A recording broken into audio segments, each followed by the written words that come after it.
It's 2025, and the NFL is going to be releasing their schedule today.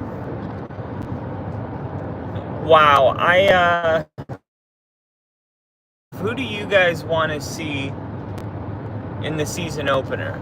The tradition is that the Philadelphia Eagles are going to do it, but I'm looking at the Broncos-Bengals game, and I think that might be a possibility.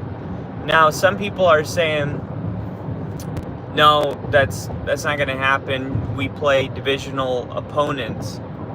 We got Jinja in the chat. What's up, Jinja? People are saying NFL typically plays divisional games week 1. Yeah, that's true, but last year there was only, I think, 3 divisional games week 1. So, was that an anomaly, or is the NFL pivoting towards something different, which, by the way, I'm a fan of. I get it, like Bengals, Steelers, Packers, Bears, the Seahawks, 49ers, Broncos, Chiefs, usually Broncos, Raiders, but you go down the list, Colts, Jags, I don't know. Sets the tone, because when you play divisional games, you can't really have any more than 2 teams tied in your division, where when you play random games, you can have 4 teams that are 1-0 in the division.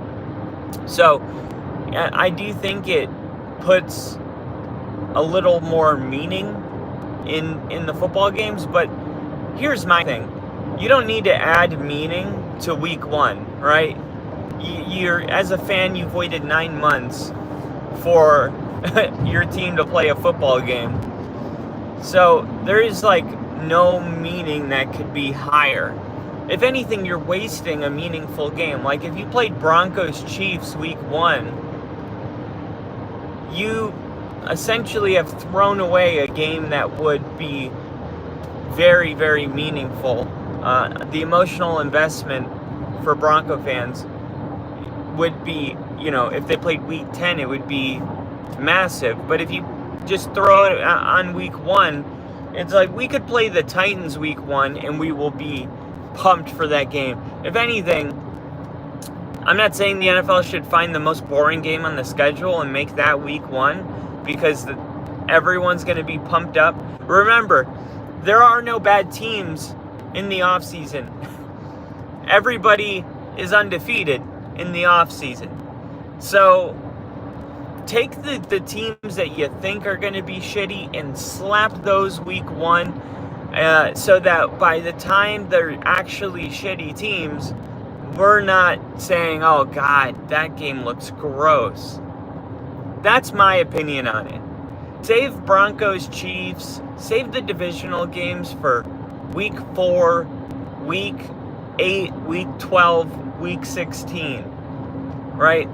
That's my take on it. But I look at the Eagles, man, and I think they could absolutely be Super Bowl back-to-back champions. I'm not saying they will be.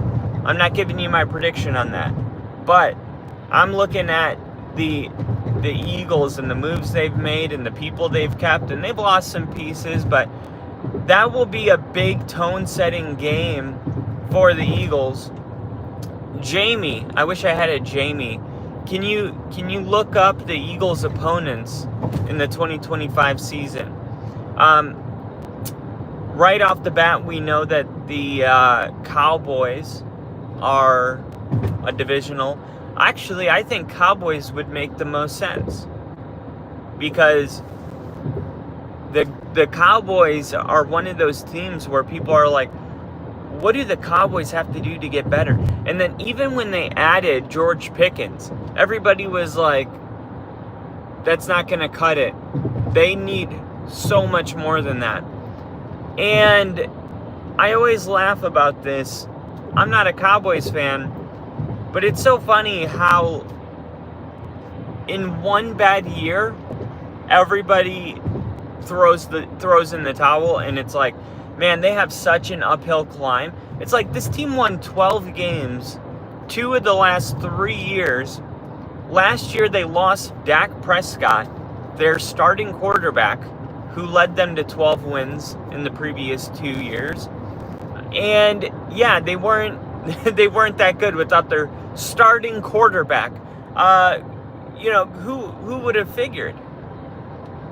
And then they fire Mike McCarthy, who I will say, I think Mike McCarthy is the most underrated head coach in the NFL.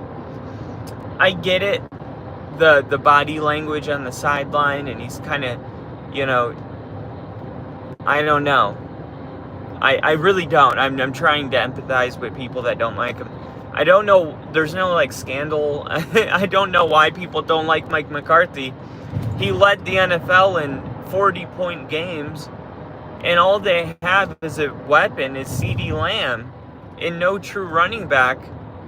I mean, the fact that the Cowboys thought that they could get better results with firing the guy that has given the Cowboys so much success since he's walked in the door.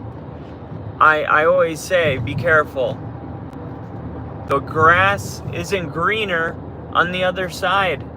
The grass is greener where you water it. And for the Cowboys to rip up the grass and hope that the seeds that they planted this offseason will amount to something better than the pretty nice lawn that they had until the sprinklers died.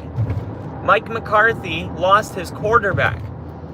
He had a really good lawn, and then the sprinklers, through no fault of his own, died, and then they fired the lawn. It doesn't make sense. I know they had some mental mistakes and there was some coaching errors, but you know what else? When the team had nothing to play for and they beat the Commanders on the road late in the season, that's also coaching. So if you're going to say mental mistakes is coaching, then a team that is out of the playoff picture, that goes on the road and beats a young, hungry Commanders team in their house, that's coaching too. Okay? So I'm excited for that Cowboys game. I think it's gonna kind of set the tone for where the Cowboys are at in that game. Their fans are gonna be Cowboy fans I'm talking about. They're gonna, oh my God, this is amazing. New head coach is awesome. We're going to the Super Bowl. But if they lose that game, and my guess is that they will, people are going to immediately start wondering, why did we fire Mike McCarthy? Depending on how they lose that game. But yeah, they added George Pickens, and I think that the addition of George Pickens is solid. I mean, we know who George Pickens is. We know about all the locker room distractions and everything that comes with it. And this is just who Jerry Jones is, man. He consistently brings players in that aren't good for the locker room, that just have a lot of talent. It is what it is.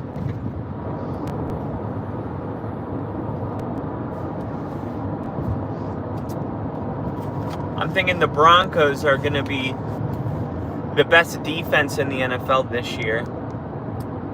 Nick Jones.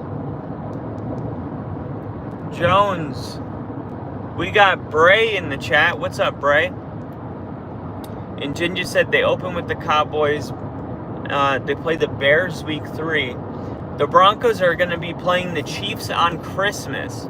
So we got a Christmas, I swear. If the Broncos ruin another Christmas for me, I'm going to be pissed. All right, 2 years ago, losing to the Patriots in a must-win on Christmas Eve, and then I'm not even going to say it, but 2 years before that, losing to the Rams, I think 55-10 in LA. That was maybe, we're looking at it the wrong way, because that was the game that Nathaniel Hackett got fired. He was going to get fired anyway, but when you lose that bad, it doesn't matter that it's week 15. Don't come back to work. Seriously, don't come back to work. You are fired. Dude, Nathaniel Hackett was such a bad coach. And when Sean Payton got there and he said, this is the worst coaching job in the history of coaching, and everybody was like, oh my God, Sean Payton's such an asshole. It's like, I don't know. Is he? I mean, do you have to be an asshole in life sometimes? I think so. They say that there's a coaching code.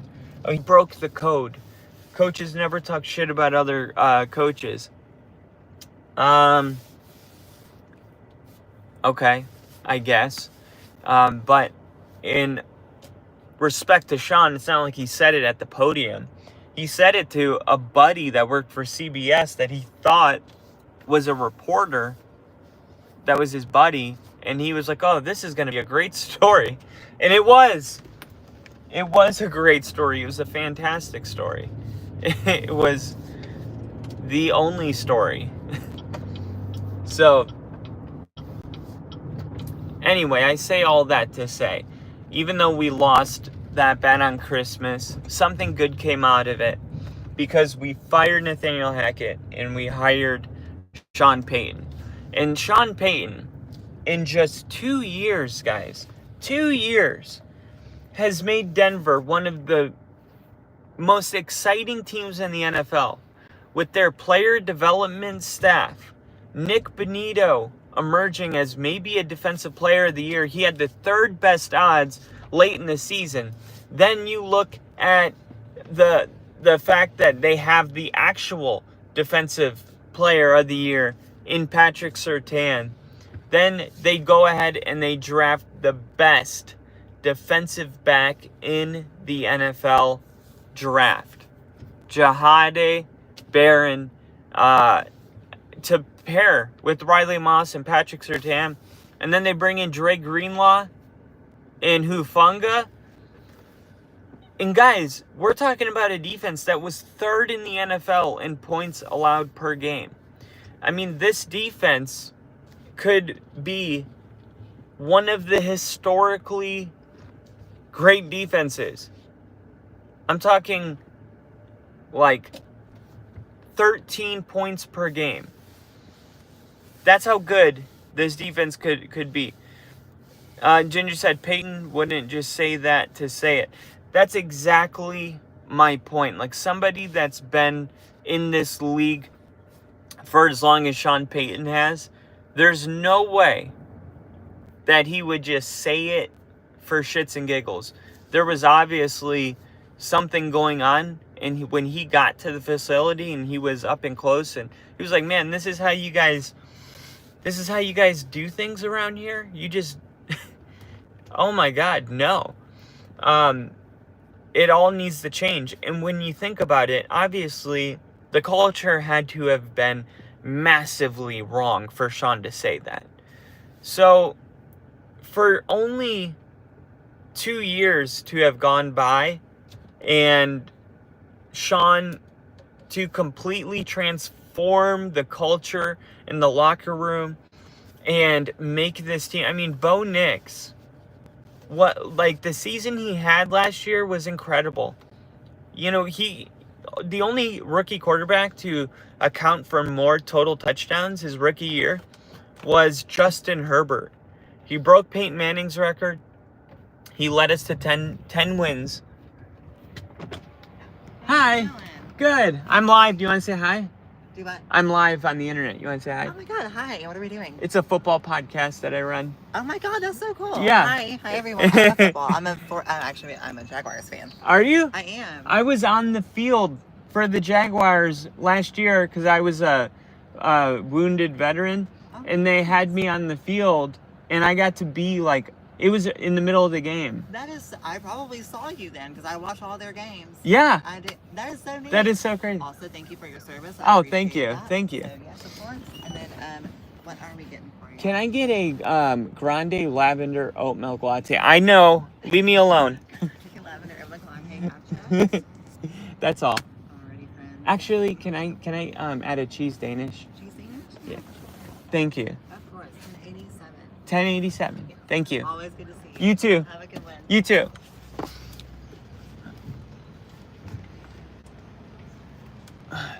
All right. But to turn that whole thing around in the span of 2 years is crazy. Dan Campbell did the same thing in Detroit, right? Came into a crazy environment and was able to turn the lines around in 2 years. And Jared Goff was like a forgotten quarterback. It was a long time. It felt like a long time since he went to the Super Bowl. And it felt like the Rams won that trade by getting Matthew Stafford.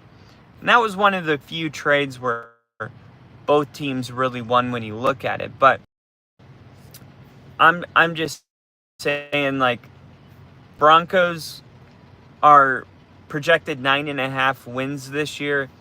They were projected 5.5. They almost doubled their win projection from last year. And I still think it's low. I look at this Denver team and I'm like, I don't see how they're only going to win 9 games. They got to be a double digit. Think about it. Sean won 9 games with, what is it? Eli Booker, Jameis Winston, and some other quarterback, like, after Drew Brees retired. The Broncos are going to be an 11-win team this year. 11. Because Bo Nix is still has some growing pains. 1 second, I got your cheese Danish coming over. Okay. All right. So put it in the chat. Who's your sneaky? Who are the? Thank you. Who are the Broncos from last year? Who is that team this year? Who are the Commanders from last year? I got to be honest. I'm looking at the Patriots, and I'm thinking the Patriots might be good. Mike Vrabel brings a ton of consistency. Drake May going into the season wasn't even the starter last year. They I don't know why they didn't just start him. You know what I mean? It's like that season was all about getting Drake May experience. It was never about going to the playoffs. I mean, that wasn't going to happen. So I don't know why teams are like, oh, let's just ride Jacoby Brissett for a while. We don't want to ruin him. Dude, throw him in if he can't get better as he gets the experience. Like, sorry, maybe you shouldn't draft him number 2 overall. Number 3 overall. If your quarterback is that fragile where it's like, if we play him too early, he may never recover. That's not a quarterback that you take in the top 3, right? Peyton Manning still has the rookie record for most interceptions thrown, but he was also the number 1 overall pick, and it didn't ultimately matter. And Manning still says the best thing for a rookie quarterback is reps, real games. So I'm sorry, if you're taking a quarterback in the top 3 and you feel like you can't even play him because you don't want to ruin him, like, you totally got the wrong guy. And I felt like Drake May was, I'll say it again because I said it last year before the draft. I said it after the draft. This will go down as the best quarterback draft class ever. the 2024 draft class, which featured Michael Penix Jr., J.J. McCarthy, Drake May, Bo Nix, Caleb Williams, and Jaden Daniels, who's already a superstar, and everybody that watches this podcast knows he was my number 1 overall pick last year. There was nobody better than Jaden Daniels in the entire draft. And guess what? I was right. And for Bears fans, they're kind of like, you get, with Caleb Williams, it's so interesting because you bring in Ben Johnson, you draft Luther Burden, you have all these weapons, more weapons than any quarterback has at their disposal. You've done all of this. You've revamped your whole offensive line. You brought in the coach that you wanted, Ben Johnson. They wouldn't stop talking about how bad they want him. And you still believe Caleb Williams. We don't regret Caleb Williams. Why not? That's what I don't understand. Bears fans that are still like, no. If we could do a redraft, I still wouldn't want them to take a different quarterback. I would still want them to select Caleb Williams. It's like, but Caleb Williams is still unproven. I was saying this the other day, like Caleb Williams, I saw a post yesterday that said, is Caleb Williams the best Bears quarterback of all time? And I was like, what are you guys talking about? The guy hasn't won more than 5 games in a full season. I mean, the mistake that got Eberflus fired of Thanksgiving, like, I'm sorry, letting the clock run out. I don't care if your head coach is totally MIA. How does Caleb Williams not call that timeout? I mean, like, let's I'm not saying he won't be the best quarterback ever, but he's not right now, because Jay Cutler has definitely proven more than Caleb Williams has in his 1 year with the Bears. All that to say that the Bears, man, if we're talking about teams that are going to break out, and Jinja has it right here, Bears are set to break out. If the Bears don't break out, it's over. I will believe that the Bears are actually cursed.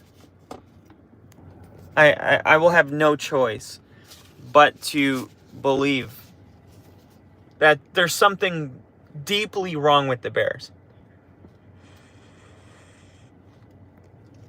I mean, I hope for Rick that that's not the case. But I feel like with the way that the media has been talking about the Bears, if the Bears do break out, I feel like it wouldn't be a surprise to anyone.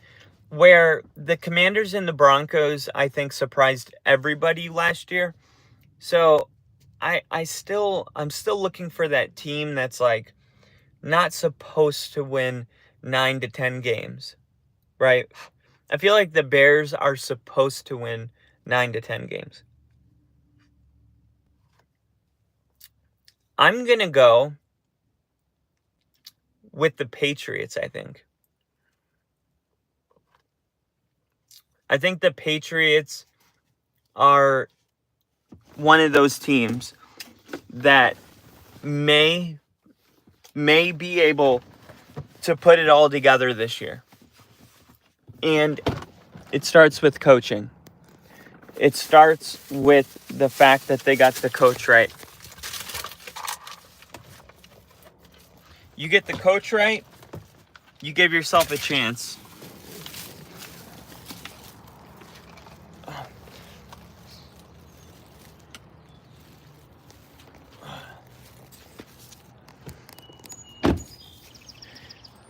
And for the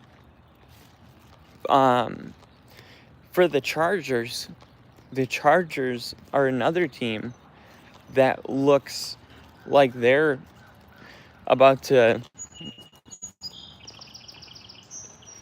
I don't know, compete for a Super Bowl.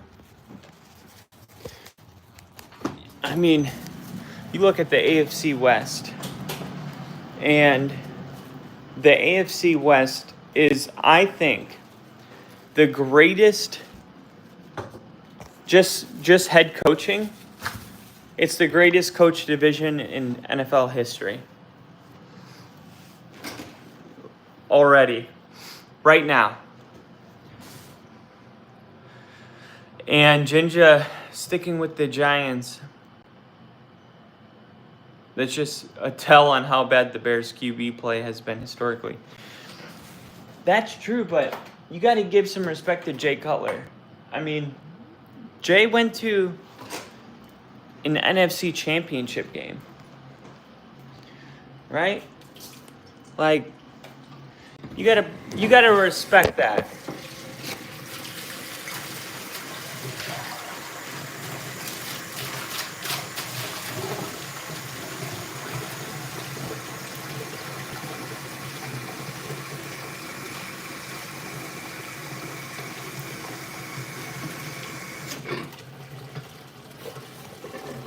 This is my my office. This is my my desk, which is very dirty. I will have it cleaned today because I got the regional manager coming in tomorrow, and they're going to be walking around all the spaces, seeing how things look. So I got a busy day ahead of me, but just wanted to go in and talk ball for a minute and see how you guys were doing. I've been trying to get out of here, but we had 4 leaks in the ceiling for the last 4 weeks. So it'll be hopefully another easy one. Good morning. But God, I'm just trying to get somewhere where it's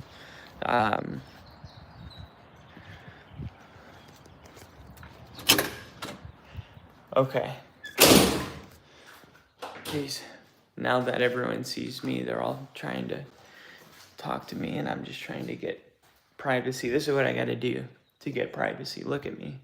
I'm like a crackhead in a closet. This closet hasn't even been painted. And I'm hiding in here. There's a door. It's not even connected to anything. Okay. Well, I'm doing a schedule release video tonight, so can't even rub one out. I'm doing a schedule release tonight, so be there. Be at the schedule release video. We're gonna go through it together. It's probably one of my favorite days of the year, to be honest, because you get to kind of plan it all out, see, okay, which games can we go do? If the Broncos play at Indianapolis, I'm gonna meet Jinja. I'm gonna go to the Colts game. It's gonna be a good time. So be there tonight. I got a lot of stuff that I gotta unfortunately do, and but I can't wait to see you guys later today. Go Broncos. Jinja, I love you, dude. I'm so happy that you came in here. And Rick just messaged me today. Rick's working in the restaurant now, so I'm gonna ask him if he can jump on. But he's on West Coast time, so he hasn't responded to me yet. But we'll see. It's possible. But I will see you guys tonight. I love you. Have a great day. Have a productive, good day. Be happy. Be grateful to be alive today. Tell your family that you love them. Give your people that you love a hug if they're close to you. I will see you guys later tonight.